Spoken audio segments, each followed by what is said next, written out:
जैसा कि आप सभी जानते हैं हमारी ऑनलाइन कक्षाएं प्रारंभ हो चुकी हैं।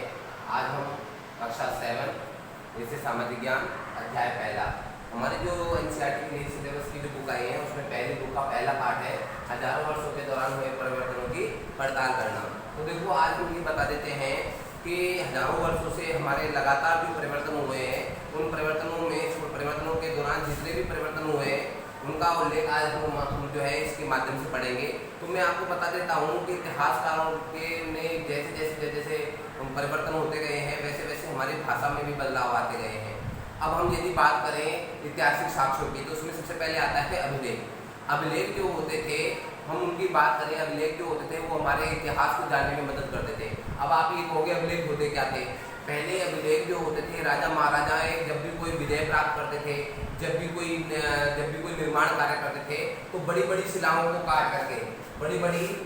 को काट करके इस तरह से उस पर जो है अपनी कोई भी उसने विजय प्राप्त की हो या उसने कोई मंदिर भवन का निर्माण कराया हो उसे उस पर जो है उकेर दिया जाता था, लिखवा दिया जाता था, तो वो कहलाते थे अभिलेख।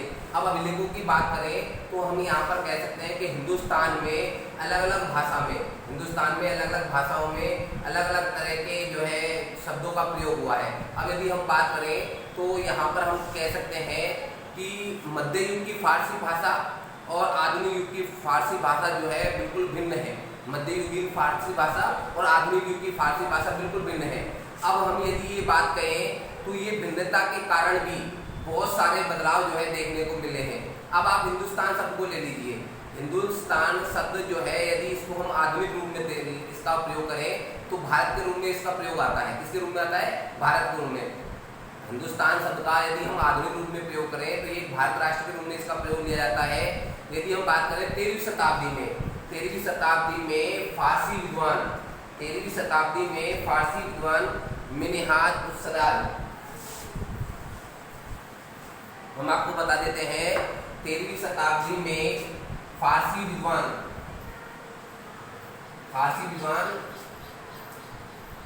मिनहाज सिराज, यदि हम बात करें 13वीं शताब्दी की यदि हम बात करते हैं तो 13वीं शताब्दी में मिनहाज ए सिराज कर लेना इसको, यहाँ पे मिनहाज ए सिराज है। ये मिनहाज ए सिराज ने 13वीं शताब्दी में हिंदुस्तान शब्द का प्रयोग किया था। यदि हम बात करें हिंदुस्तान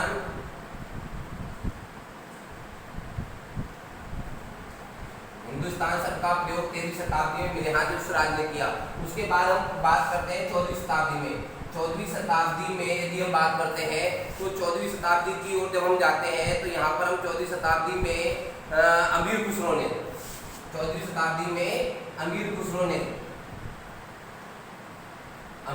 ने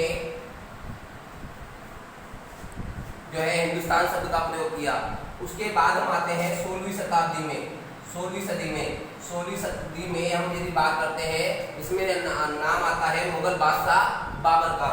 बाबर ने जो है हिंदुस्तान शब्द का प्रयोग किया।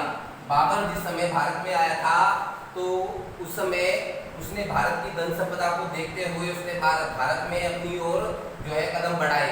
तो यहाँ 13वीं शताब्दी हो चाहे 14वीं शताब्दी हो या 16वीं शताब्दी हो सभी ने हिंदुस्तान शब्द का प्रयोग किया है। अब हम यदि बात करते हैं कि हजारों वर्षों के दौरान आपने देखा होगा कि हमारे जो है लगातार जो परिवर्तन होते रहे हैं। हम यदि बात करें तो यहाँ कह सकते हैं 700 ईस्वी से लेकर के 1750 ईस्वी तक लगातार परिवर्तन हुए। और इन परिवर्तनों के दौरान आपने कई ऐसे राजा, जैसे हम गुप्त काल की बात कर लेते हैं, गुप्त काल के राजाओं की बात कर लेते हैं।